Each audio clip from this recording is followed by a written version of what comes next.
കഷ്ടപ്പാടിൻ കാലങ്ങളിൽ രക്ഷിക്കുന്ന സ്നേഹമോർത്താൽ എത്ര സ്തുതിച്ചാലും മതി വരുമോ. ദൈവസ്നേഹം വർണ്ണിച്ചിടാൻ വാക്കുകൾ പോരാ.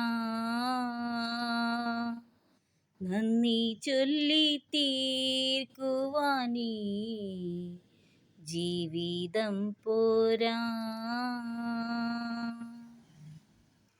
അതെ, ഇന്ന് നമുക്ക് ദൈവം തരുന്ന സന്ദേശം ഇതാണ്.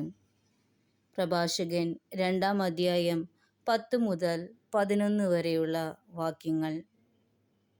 കഴിഞ്ഞ തലമുറയെപ്പറ്റി ചിന്തിക്കുവിൻ. കർത്താവിനെ ആശ്രയിച്ചിട്ട് ആരാണ് ഭഗ്നാശനായത്? കർത്താവിൻ്റെ ഭക്തരിൽ ആരാണ് പരിത്യക്തനായത്? അവിടുത്തെ വിളിച്ചപേക്ഷിച്ചിട്ട് ആരാണ് അവഗണിക്കപ്പെട്ടത്?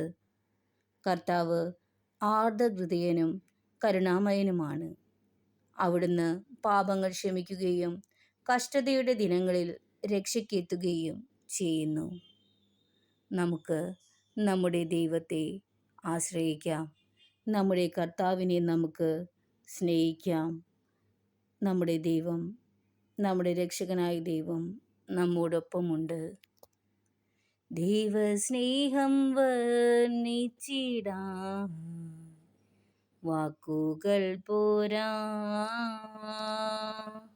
നന്ദി ചൊല്ലി തീർക്കുവാനീ ജീവിതം പോരാ.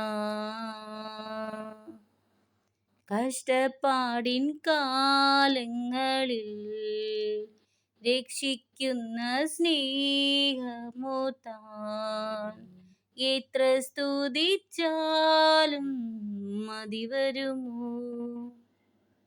ദൈവസ്നേഹം വർണ്ണിച്ചിടാൻ വാക്കുകൾ പോരാ.